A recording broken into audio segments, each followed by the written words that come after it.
Hello मेरे प्यारे दोस्तों। मैं हूँ आपकी अपनी आरबी जादू की झप्पी। आज जो कहानी मैं आपको सुनाने जा रही हूँ वो एक सच्ची कहानी है। सपना और उसकी दादी की एक प्यारी सी कहानी। सपना अपनी दादी से बहुत प्यार करती थी और उसकी दादी भी उससे बहुत प्यार करती थी। दादी की अब उम्र हो चुकी थी और दादी बहुत बीमार भी रहती थी। मगर यह सब देखकर सपना काफी उदास रहने लगी थी। यह बात सपना को रुला देती थी कि उसकी दादी दिन प्रतिदिन बीमार होती जा रही थी। अब ऐसा टाइम आ गया था कि सपना की दादी ने बात तक करना बंद कर दिया था। आखिर वो मनूस दिन आ ही गया जब उसकी हालत खराब हो गई। उस शाम सपना की दादी की बहनें आई थी। सब लोग बैठे थे। सपना रो रही थी। उसने सुना था मरने के बाद कोई वापस नहीं आता है। सपना की दादी थोड़ा थोड़ा सपना का नाम लेने की कोशिश कर रही थी। दादी की बहनों ने पापा से कहा, सपना को यहाँ से ले जाओ।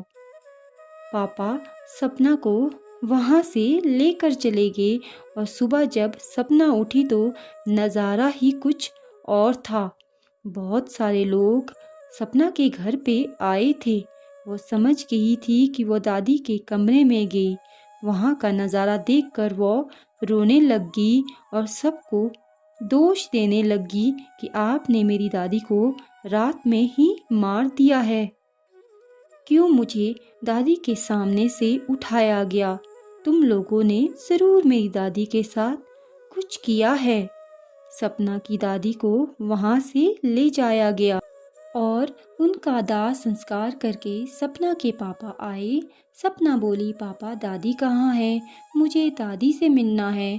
सपना के पापा ने सपना को गले लगाकर कहा कि दादी को तो जला दिया गया है आग में। आग का नाम सुनकर सपना जोर जोर से रोने लगी और वो बहुत ज़्यादा डर गई। उसने अपने पापा से कहा, पापा दादी को तो बहुत ही ज़्यादा जलन हुई होगी। तो सपना के पापा ने कहा, नहीं बेटा, जब कोई मर जाता है तो उसे दर्द नहीं होता है। टाइम के साथ साथ सपना भूल गई। एक दिन सपना सो रही थी।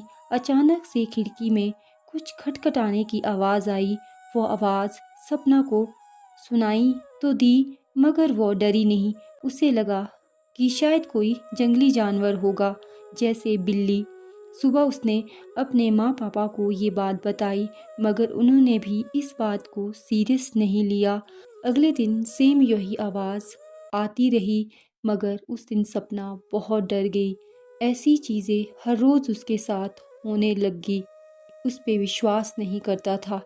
जब एक दिन सपना के पैर में गुदगुदी सी महसूस होने लगी तो उसकी नींद अचानक से खुल गई और वो ज़ोर ज़ोर से चिल्लाने लगी। उसका चिल्लाना सुनकर सब उसके पास आए और उससे पूछा तो उसने बोला, कोई मेरे पैर में गुदगुदी कर रहा है, जैसे दादी हमेशा मेरे पैर में गुदगुदी किया करती थी। तो सब समझ गए कि यह मामला काफ़ी सीरियस है, क्योंकि सपना झूठ तो नहीं बोल सकती है। उस रात फिर से खिड़की में खटखटाहट शुरू हुई और इस बार सबको खटखटाहट सुनाई देने लगी। खिड़की में अजीब अजीब सी आवाज़ें आने लगी और छत पे भी बहुत भयानक तरीके से आवाज़ें आने लगी। सपना के पापा ने कहा, ज़रूर कुछ ना कुछ गलत है। तो सपना के पापा बहुत बड़े साधु बाबा के पास गए। साधु बाबा ने बताया कि आपकी बेटी का मोह की वजह से वो वहाँ से नहीं जा रही है।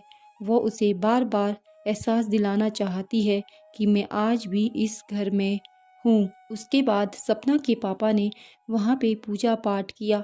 इस तरह से सपना की दादी ने बहुत सारी इच्छा जताई और सपना के पापा ने उसकी सारी इच्छा पूरी की, जो जो वो चाहती थी। हवन किया गया, घर में पूजा पाठ किया गया। अंत में सपना की दादी ने कहा कि मैं एक बार सपना को अपने गले लगाना चाहती हूँ। उसके बाद मैं यहाँ से चली जाऊँगी। सपना भी अपनी दादी के गले लग गई और उसकी दादी हमेशा के लिए वहाँ से चली गई।